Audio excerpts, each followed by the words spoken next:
Emancipation Day, also known as Freedom Day, is celebrated in Guyana on August 1st and marks the abolition of slavery in 1834.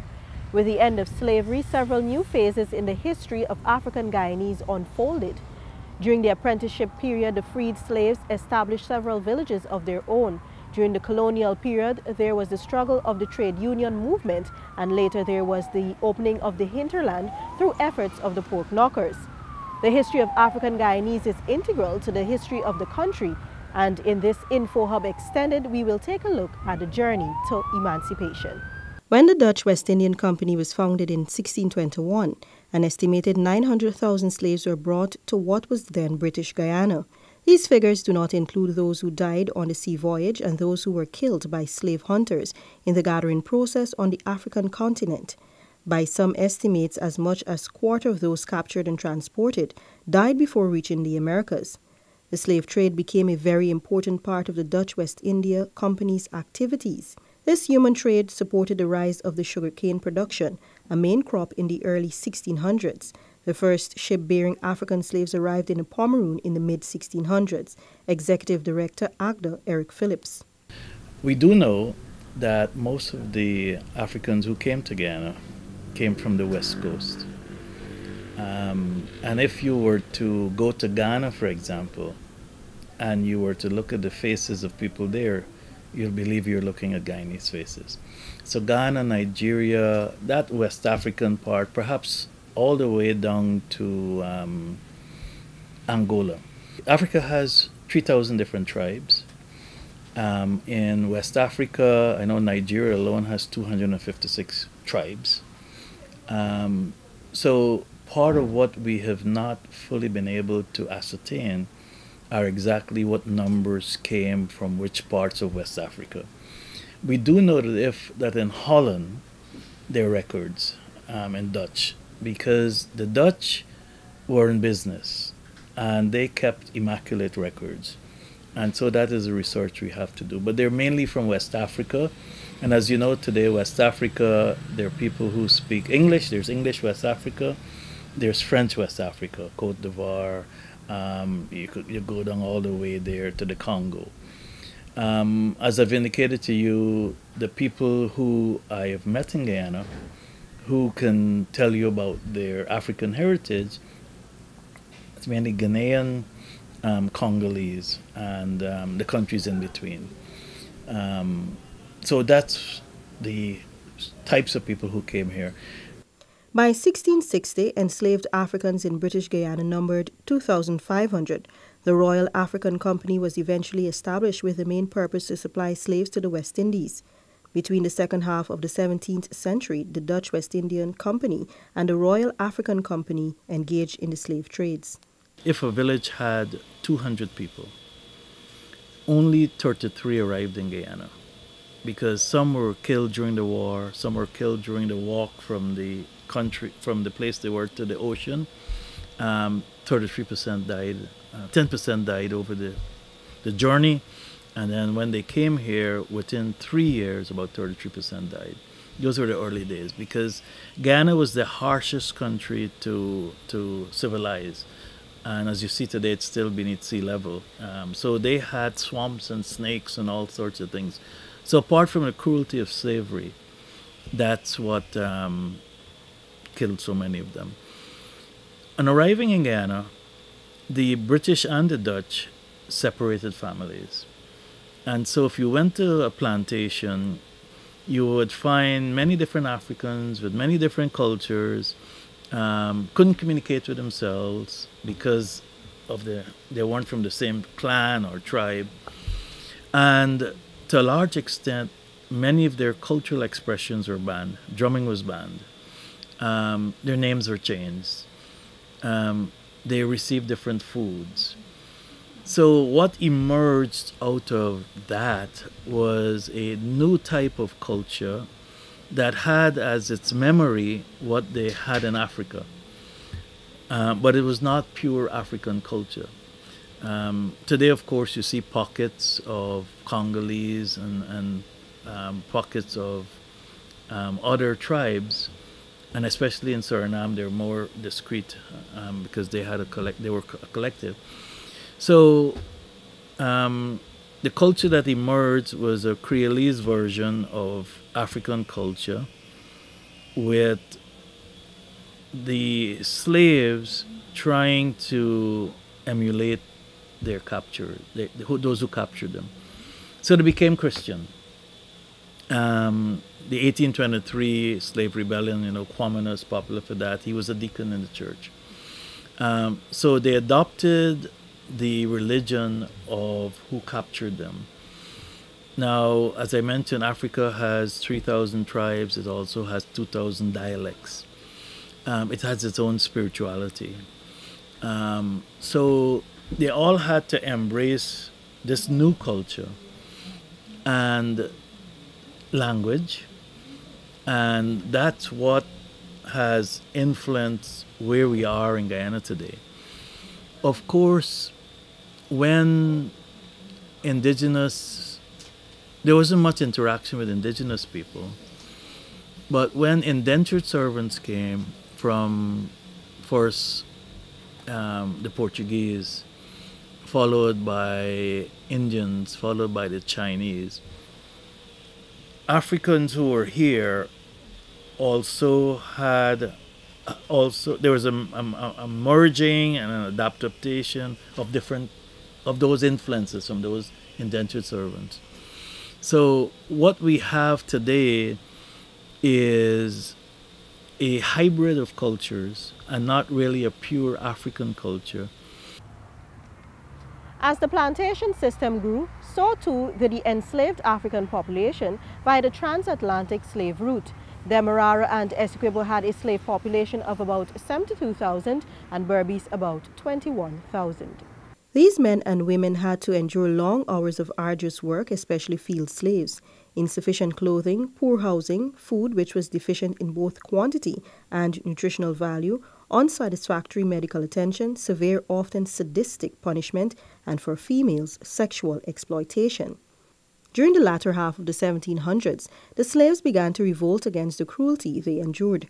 The fight for their freedom took root in these revolts. President David Granger, a historian, noted this was not easily obtained. Emancipation was not a gift. It was not a donation from Queen Victoria. It is something that people fought and died for. People struggled. And today, if you go to Georgetown, you'll see a monument to the people who died in 1823, August, this very month. They died on the East Coast at a place called Bachelor's Adventure. 10,000 of them were marching down from the estates on the East Coast to go to Georgetown to demand their freedom, and the British soldiers stopped them at Bachelor's Adventure. And on one morning on the 20th of August, 1823, killed 200 of them. 200 people were shot down at Bachelor's Adventure on the 20th of August, 1823. And this month we'll commemorate that massacre. And then again, if you go to Essequibo Coast, you'll see a monument at Guyana, a monument to Damon, the leader of a revolt in 1834. After the 1st of August, 1834, the British told the Africans to go back on the plantations and work. And Damon said, "We are free. We will work for ourselves. We won't work for you." And he raised the flag at La Belle Alliance. And they arrested him, took him to Georgetown, and hung him. And today there's a monument commemorating that Essequibo revolt. And before that, in 1763, in February, Kofi started a rebellion up the Berbice River. And that rebellion is commemorated again, as you know, in a great monument, the 1763 monument in Georgetown. So the Demerara revolt, the Essequibo revolt, and the Berbice revolt were all part of that emancipation struggle, that movement that culminated on the 1st of August, 1838. Across the Atlantic, too many Europeans who once embraced slavery began opposing it. After intense lobbying, the British Parliament outlawed the Atlantic slave trade in 1807.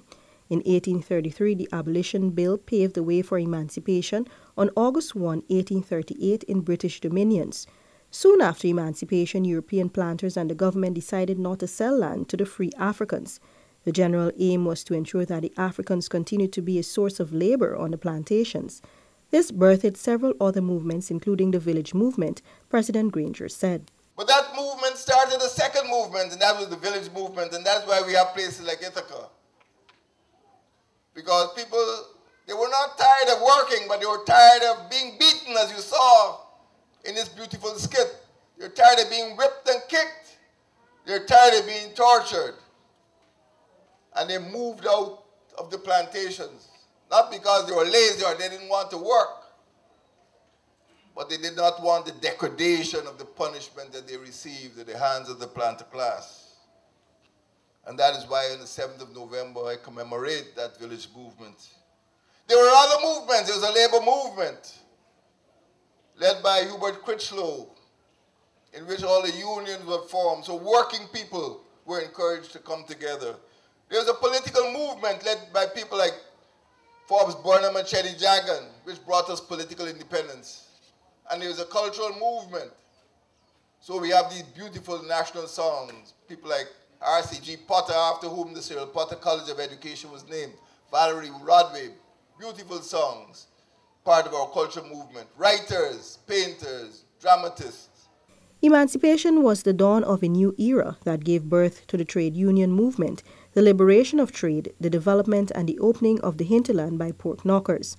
Africans made significant contributions to the society of British Guyana in the period after emancipation and even after. Executive Director, Actor Eric Phillips expounded on some of these. Africans during, I would say, the pre-emancipation period when there was apprenticeship, many of them grew crops and sold, and that's how they were able to buy villages. But, you know, ground provisions, vegetables, those are many things that they grew.